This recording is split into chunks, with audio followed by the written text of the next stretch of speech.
Hi, everyone, and welcome back to Women's Splain. Thanks so much for listening.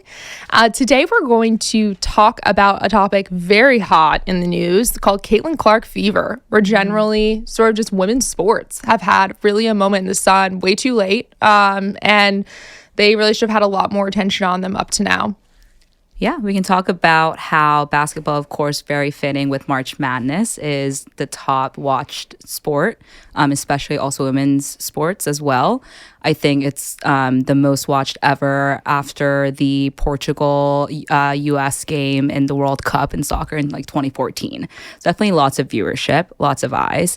And you mentioned Caitlin Clark, so let's talk a little bit about her. Yeah, absolutely. So Caitlin Clark she was an absolute star during March Madness. The Iowa-UConn game was the top watched women's basketball game ever, 14.2 million viewers.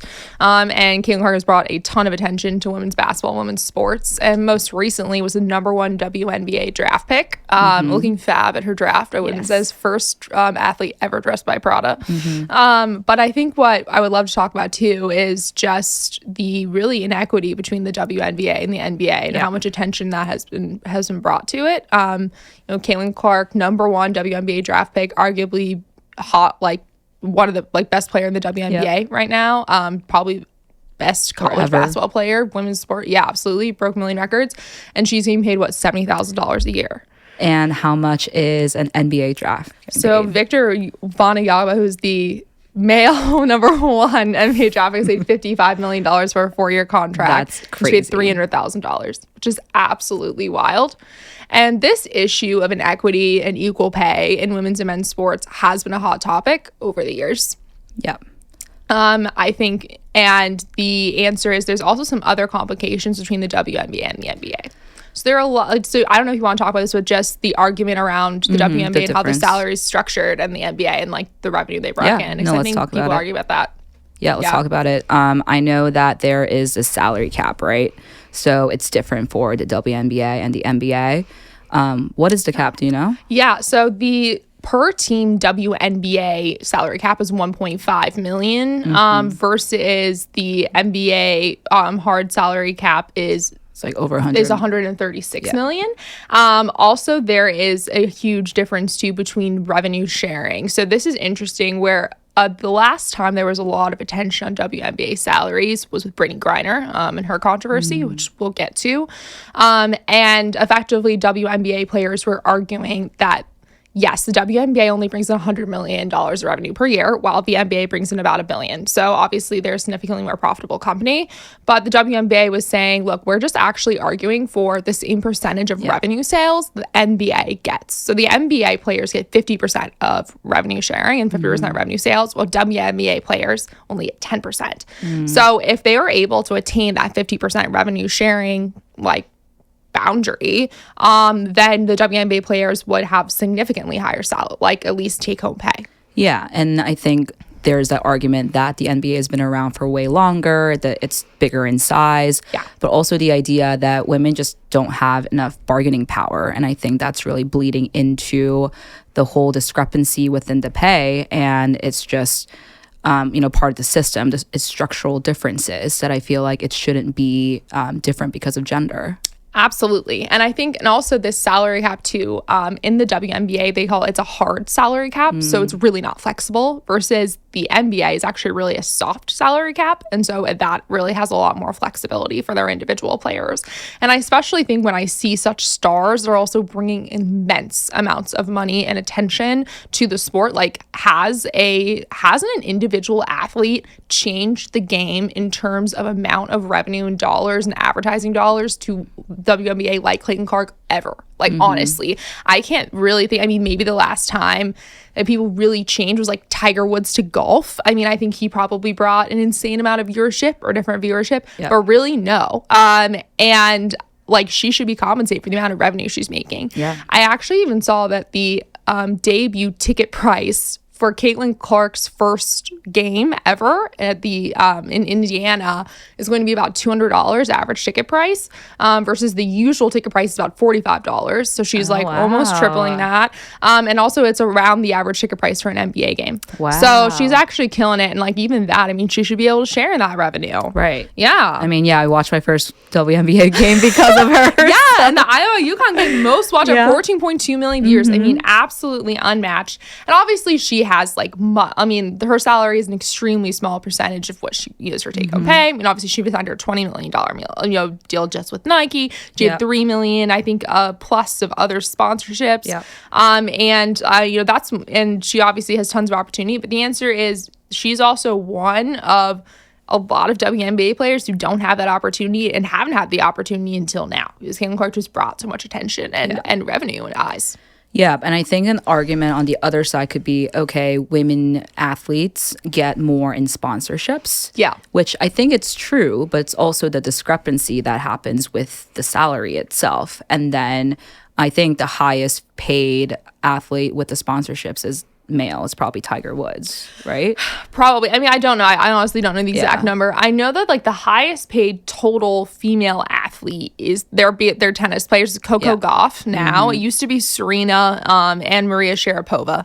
And now it's really Coco Gauff has kind of taken that seat since they've both retired. And like in that, it's about, for Coco, it's about $6 million in salary and $20+ million or so in sponsorship. So she's, totaling out of maybe 25 to 30 mil. But literally the highest paid male player in total is around 155 million. Which if you add the top 20 highest paid female athletes across all sports, doesn't even add to 155 million.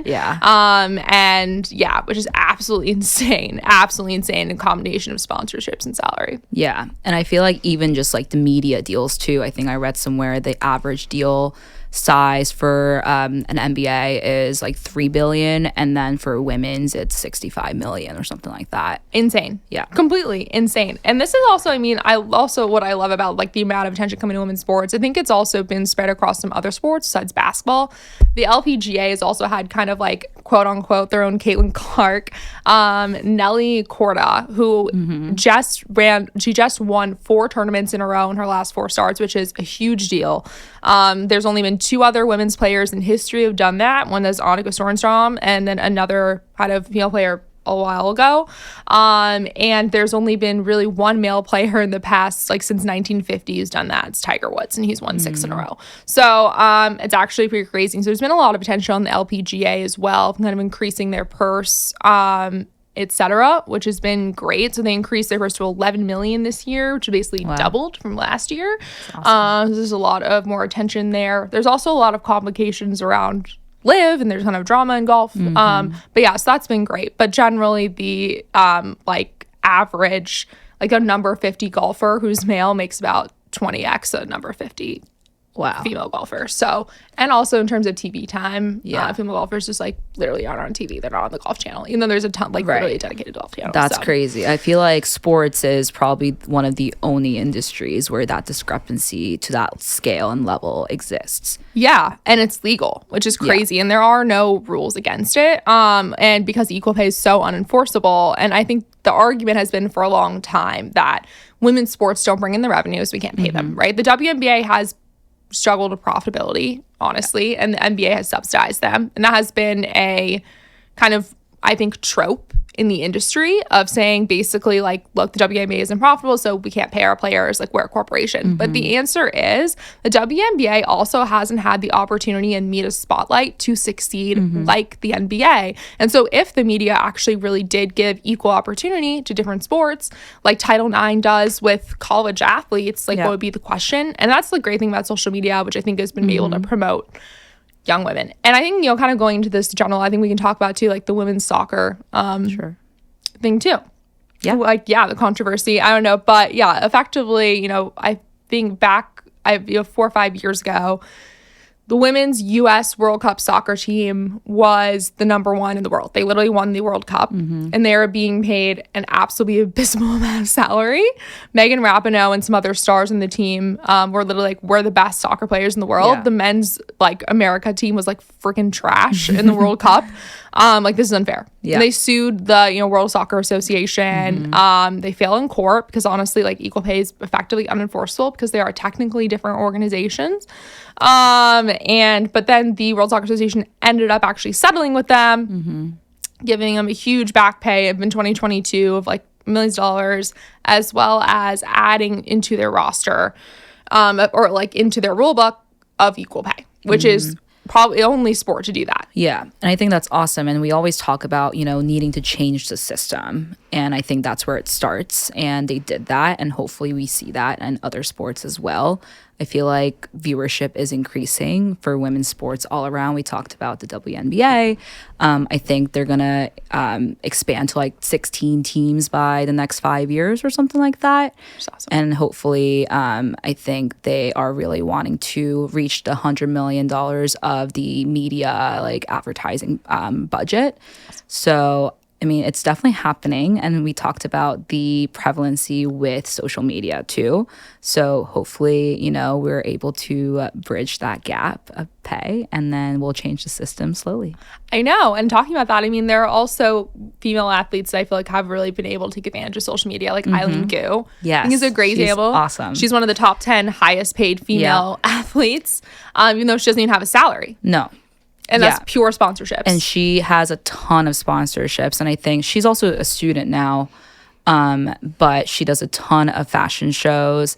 And this like goes to show that you can be an athlete, but also be sponsored by a lot of these luxury brands, go into fashion, and really do what you put your mind to. So we talked a little bit about Caitlin Clark being the first female athlete to be sponsored by Prada.